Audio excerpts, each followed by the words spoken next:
दुनिया में न जाने ऐसे कितने लोग हैं जो उत्पीड़न का शिकार हो जाते हैं। कई बच्चे अनाथ हैं तो कितने लोग अपने बूढ़े माँ बाप को घर से बाहर निकाल देते हैं, तो कहीं तलाक या विधवा होने के कारण महिलाएं बेसहारा हो जाती हैं, तो कई महिलाएं रेप या एसिड अटैक जैसे घिनौने कारनामों का शिकार हो जाती हैं। तो जब इनको कोई नहीं अपनाता है तो इनके पास एकमात्र सहारा एनजीओ की मदद लेने का होता है। तो क्या आप जानते हैं कि एनजीओ क्या है और ये कैसे काम करता है? तो इस वीडियो में हम इसी के बारे में जानेंगे। तो हेलो फ्रेंड्स, मैं कमल स्वागत करता हूँ मेरे कमल हाउस चैनल में। एनजीओ इन लोगों की मदद करने के अलावा देश हित और पर्यावरण के हित में भी काम करते हैं। अगर आप एनजीओ के बारे में नहीं जानते हैं तो इस वीडियो को लास्ट तक देखना, क्योंकि इस वीडियो में आपको एनजीओ की पूरी जानकारी मिल जाएगी। एनजीओ क्या है और ये कैसे काम करता है, इसके अलावा अगर आप एनजीओ को खुद से शुरू करना चाहते हैं तो कैसे कर सकते हैं, ये पूरी जानकारी आपको यहाँ मिल जाएगी। तो शुरू करते हैं। एनजीओ क्या है? एनजीओ का मतलब होता है नॉन गवर्नमेंटल ऑर्गेनाइजेशन, यानी गैर सरकारी संगठन। जैसा कि नाम से ही पता चलता है कि एनजीओ सरकारी नहीं होते हैं बल्कि गैर सरकारी होते हैं।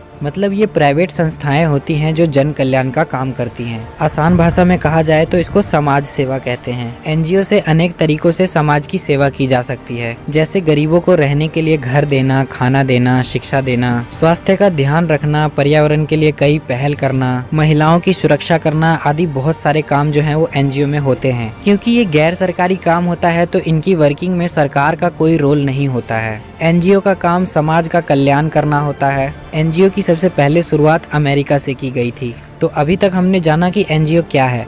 अब हम जानते हैं कि एनजीओ काम कैसे करता है। एनजीओ को कोई एक व्यक्ति चला सकता है? तो मैं आपको बता दूं कि एनजीओ को कोई भी एक सिंगल व्यक्ति नहीं चला सकता है, बल्कि एक एनजीओ को चलाने के लिए आपको 7 या उससे ज़्यादा व्यक्तियों की जरूरत होती है। ये खुद को लाभ पहुंचाने के उद्देश्य से नहीं बल्कि दूसरों को लाभ पहुंचाने के मकसद से किया जाता है। समाज सेवियों का जो ये समूह होता है वो सामाजिक सुधार के लिए कार्य करता है। एनजीओ चलाने वाला समूह किसी भी तरीके से समाज सेवा कर सकता है। आपने कई बार ऐसा सुना होगा कि एसिड सर्वाइवर्स को एनजीओ में रखा जाता है और उन्हें वहाँ रोजगार दिलाया जाता है। कुछ एनजीओ जगह जगह जाकर लोगों की मदद करते हैं। कुछ एनजीओ वृद्धों को सहारा देते हैं। एनजीओ रजिस्टर भी कराया जाता है और बिना रजिस्टर कराए भी समाज सेवा किया जा सकता है। रजिस्टर कराने का ये फायदा होता है कि सामाजिक कल्याण के लिए कर रहे कामों में सरकार से भी थोड़ी आर्थिक सहायता मिल जाती है, जबकि नॉन रजिस्टर्ड में खुद से ही कार्य किया जाता है। आपको बता दें कि इंडिया में करीब 3.2 मिलियन रजिस्टर्ड एनजीओज हैं। भारत के सभी एनजीओज सेंट्रल सोसाइटीज एक्ट के अंतर्गत काम करते हैं, लेकिन राजस्थान राज्य में एनजीओज के लिए राजस्थान सोसाइटीज एक्ट बनाया गया है। एनजीओ के क्या काम होते हैं? समाज में सकारात्मक परिवर्तन लाने के उद्देश्य से यह एनजीओज बहुत सारे कार्य करते हैं, जैसे कि गरीबों को खाना उपलब्ध कराना, अच्छी शिक्षा, अनपढ़ गरीब लोगों को पढ़ाना, महिलाओं को आवास उपलब्ध कराना, पेड़ पौधे लगाना, जल संरक्षण के लिए कार्य करना, प्रदूषण को रोकने के लिए कदम उठाना, आदिवासियों की समस्या के लिए काम करना, बीमारी से जूझ रहे लोगों के लिए काम करना, वृद्ध और अनाथ बच्चों को सहारा देना, ये सब कार्य एनजीओज करते हैं। अब हम बात करेंगे कि अपना एनजीओ हम कैसे शुरू कर सकते हैं। तो अगर आप अपना एनजीओ शुरू करना चाहते हो तो आपको कुछ जरूरी बातों की जानकारी होनी चाहिए। एनजीओ चलाने के लिए सबसे पहले आपको ये समझना होगा कि आप देश की किस मूल समस्या के लिए कार्य करना चाहते हैं।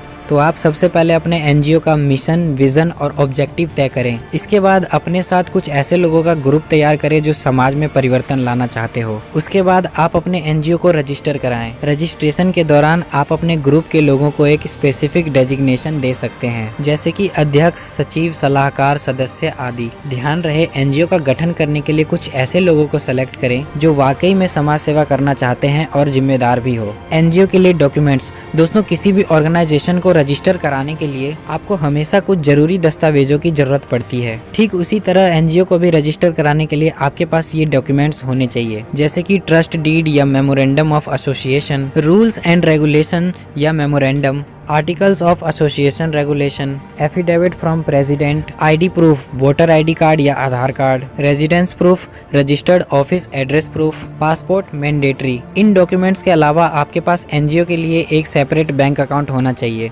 ताकि आपको डोनेशन मिले तो आपके उसी अकाउंट में जाए। एनजीओ कैसे रजिस्टर करें? हमारे देश में एनजीओ शुरू करने के लिए 3 एक्ट बनाए गए हैं। आप इन तीनों में से किसी एक एक्ट के अंतर्गत अपना एनजीओ रजिस्टर करा सकते हैं। ट्रस्ट एक्ट, हर राज्य में अपने अलग अलग नियम हो सकते हैं, लेकिन ट्रस्ट एक्ट के अंतर्गत रजिस्टर कराने के लिए आपके पास 2 ट्रस्टीज होने चाहिए। इसके बाद आपको चैरिटी कमिश्नर या रजिस्ट्रार के ऑफिस में रजिस्ट्रेशन के लिए आपको अप्लाई करना होगा। इस एक्ट के अंतर्गत एनजीओ को रजिस्टर कराने के लिए डीड डॉक्यूमेंट्स की जरूरत होती है। सोसाइटी एक्ट, ये एक्ट ज्यादातर महाराष्ट्र राज्य में इस्तेमाल किया जाता है। इस एक्ट के तहत एनजीओ ट्रस्टी के तौर पर रजिस्टर किया जाता है। इसके लिए memorandum of association and rules and regulation की डॉक्यूमेंट्स की जरूरत पड़ती है। साथ ही एनजीओ के लिए 7 सदस्य भी होने चाहिए। कंपनीज एक्ट, इसके लिए memorandum and articles of association and regulation documents की जरूरत पड़ती है। इस डॉक्यूमेंट को बनाने के लिए किसी भी स्टैम्प पेपर की जरूरत नहीं होती और डॉक्यूमेंट्स के लिए 3 सदस्यों का होना अनिवार्य है। तो इन एक्ट के जरिए आप अपना एनजीओ रजिस्टर करा सकते हैं। भारत में ऐसे कई सारे एनजीओज हैं जिनको आप अपना रोल मॉडल बनाकर आगे बढ़ सकते हैं, जैसे कि स्माइल फाउंडेशन, नन्ही कली,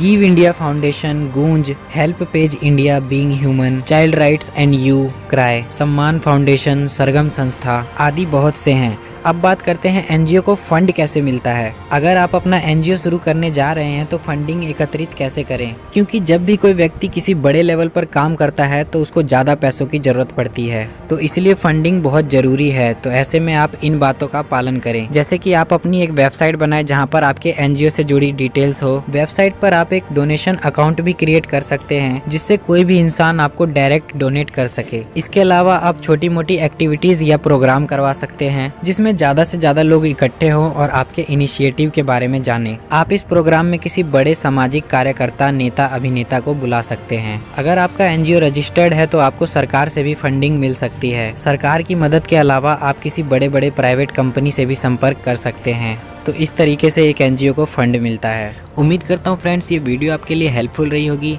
अगर आपको ये वीडियो पसंद आई तो इसको लाइक करें, शेयर करें और मेरे चैनल को सब्सक्राइब करके बेल आइकन को जरूर प्रेस कर दें ताकि आप इसी तरह के लेटेस्ट वीडियो के अपडेट सबसे पहले पा सकोगे। Thanks for watching.